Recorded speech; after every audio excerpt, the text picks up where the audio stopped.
Over 40 mechanics tried to fix a vintage red Mustang owned by billionaire Tunde Olamide. None succeed. MC, shouting 5 million Nigerian nairas to anyone who can bring this engine back to life. Amaka, in greasy clothes and slippers, watching from behind a food vendor stall. She whispers to herself, Papa fixed this engine model in 1998, and walks toward the car. Amaka confidently opens the hood, ignoring laughter. In under 1 minute, the engine roars to life. Tunde, approaching slowly, who taught you this? Amaka, removing the ring necklace and wiping her face, my father. He was a mechanic before he died. Tunde sees the ring and steps back, he's seen it before. He invites Amaka for dinner to thank her and offer a job. She hesitates but accepts. Tunde, I believe in rewarding genius. Lagos could use someone like you. Amaka, I don't belong here. Tunde, maybe you do more than you think. Teenage Tunde visits the village with his father's political campaign. He falls for 12-year-old Amaka's older sister, Oninai, and gives her his late mother's ring, the same ring Amaka now wears. Chief Mama F reveals that Oninai died in childbirth. The baby girl died too. The ring was passed to Amaka, who swore to never speak of Oninai's tragic love affair. Mama F, that city boy brought nothing but tears. Don't let history repeat itself, Amaka. Tunde and Amaka grow closer. He opens up about his heartbreak. She listens, hiding the truth. Tunde, she had my heart, then she disappeared. I never found her again. Amaka, softly, some people don't disappear. They are just buried under memories. Dyke, Amaka's ex, returns furious after seeing her in a newspaper with Tunde. He warns Mama F she's been corrupted by city money. Dyke, I loved her. She ran. Now she'll lose everything. Mama F, you lost her the day you raised your hand against her. Tunde visits to ask Mama F for Amaka's hand. She refuses, citing tribal, cultural, and past wounds. Mama F, I'd rather see her poor and pure than rich and ruined again. Amaka confesses to Tunde that her sister was the girl he loved. That the ring was on an ice. That she knew all along. Tunde, shaking, why didn't you tell me? Amaka, tearfully, because I didn't want you to love me just because I reminded you of her. Mama F gives her blessing after seeing how Amaka and Tunde have healed each other's pain. Tunde founds a new mechanic institute in the village in honor of Amaka's father and sister. Mama F, smiling, love may be forbidden, but not when it's true. The girl touches an old Mustang, and the engine sputters. Mother, she's always been good with machines. Like her father. Like her aunt Amaka. Amaka walks through the compound, now a respected mentor and founder. She poses by a memorial wall with 2 names engraved. She touches their names gently. Amaka, soft and full of heart. They say grief can bury dreams, but maybe, just maybe, love can resurrect them. She places her hand on the hood, closes her eyes. It hasn't run in 2 years. Girl, smiling. It was just scared, you just have to speak kindly to it. Amaka rushes out, her heart racing. She finds the girl's mother, an older woman in simple clothes, hesitant. Amaka. Who is she? Mother. Her name is Chisholm, she's mine. But her blood, she's Dyke's daughter. Amaka, stunned. You were the woman he left me for. Mother, teary-eyed. He left me too.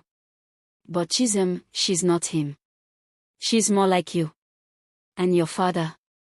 Amaka invites Chisholm in. She kneels, gives her a wrench, then whispers.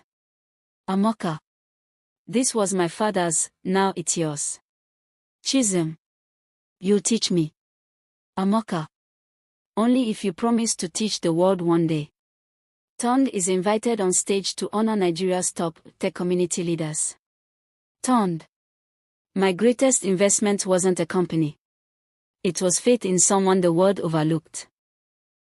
My wife, Amaka, taught me that genius can be born in the quietest corners of our nation, if only we listen. Mr. Obande. Amaka. Oninai. If you're reading this, I didn't live to see the women you've become. I was a great mechanic, but a better father, I hope. You both have greatness, but different kinds.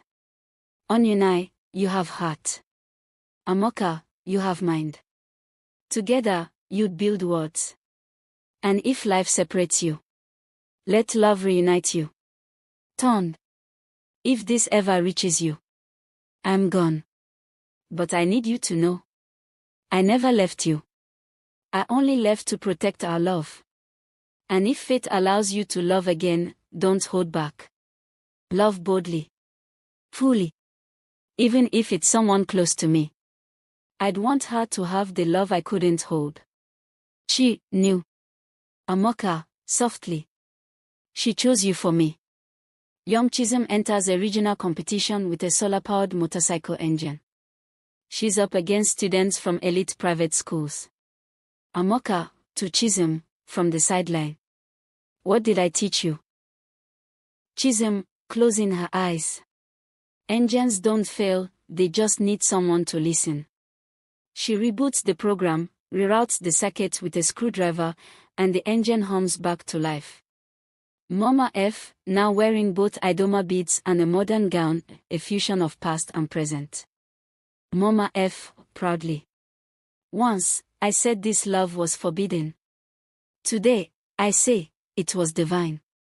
Amaka is working on the original Mustang again, but this time, with Chisholm beside her.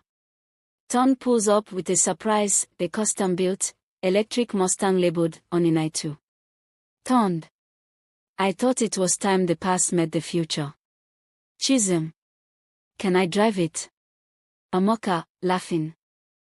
The man pulls out an old black and white photograph. It shows a young Mr. Obande beside a man with the same necklace Amaka wears now, and a teenage boy with eyes strikingly like Chisholm's. It's time, she knew everything. Amaka finds a strange envelope at the front gate addressed in red ink, to the last Obande. Amaka, softly. Papa, who were you, really? It took you long enough. You're not the only heir of Obande. They lied to all of us. Amaka. Who are you? Your father's first son. My name is Jonah Obande. And I built the first Obande Mustang, 10 years before you were born. Amaka and Tunde arrive at the abandoned shop. An old woman greets them. Old woman, tearfully. You look just like your papa, but your fire, that's your mother. She hands Amaka a small wooden box carved with Obande tribal marks. Inside. Tunde, shocked. This changes everything. Amaka, determined. Or maybe, this explains it all.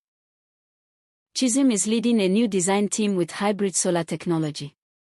She's building a vehicle inspired by the unknown designs Amaka found in Ghana. Chisholm, to her classmates. They tried to bury our roots. But they didn't know our roots grow in metal and memory. Before your wedding, someone tried to buy the land where Amaka's father was buried. Not for farming. For what's buried underneath. It's bigger than engines.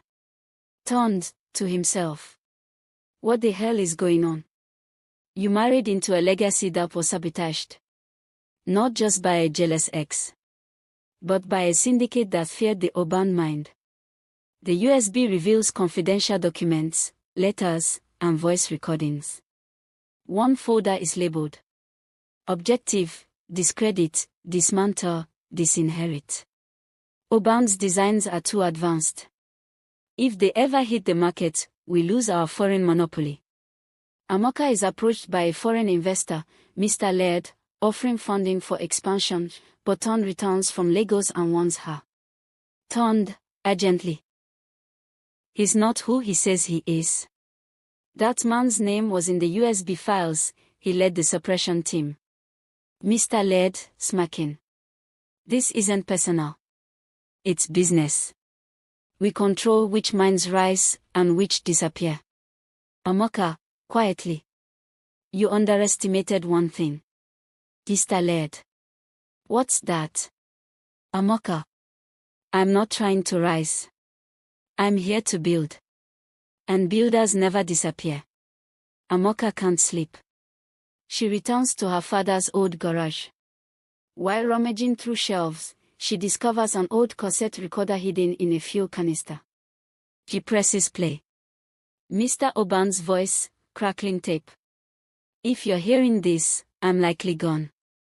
I left Ghana to protect you. They wanted my design for military use. I said no. They said no one would remember me. But if one of you remembers how to turn a boat, it means I won. Ton leaks the USB files to a trusted journalist. Amaka is invited to speak about innovation and injustice. Amaka, on stage. They told us rural minds had no place in global invention. They tried to bury our ideas. But what they buried grew roots. Today, we don't just remember the name Obande. We protect it. Dyke is seen entering a dark room. He meets an unknown man, the same mysterious figure watching the Obande compound before. Stranger, come. You failed. But I didn't expect much. I have to finish what your jealousy started. Dyke, nervously. What are you planning? The ring. The girl. The prototype. We take it all and make sure the world forgets the name Obande again. Security is breached. Intruders break into the main innovation lab. But Chisholm, who had a feeling something was wrong, stayed behind. Chisholm hides under a bench and activates the silent alarm. One intruder walks by and mutters. They said she's just a kid. But this girl, she's Obande blood. Just as intruders access the mainframe, lights cut off. Backup power kicks in. The gates lock automatically. Amaka arrives with local police and Tunde. Amaka, storming in. You came for a legacy you never earned. But this legacy fights back. And it learns fast. Amaka testifies. Tunde shares the syndicate's names. Nigeria begins a movement to invest in indigenous rural innovation centers. Chisholm is invited to attend the Global Youth Inventors Summit in Geneva.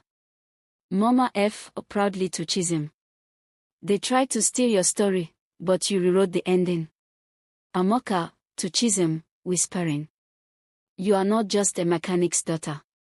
You are history's correction.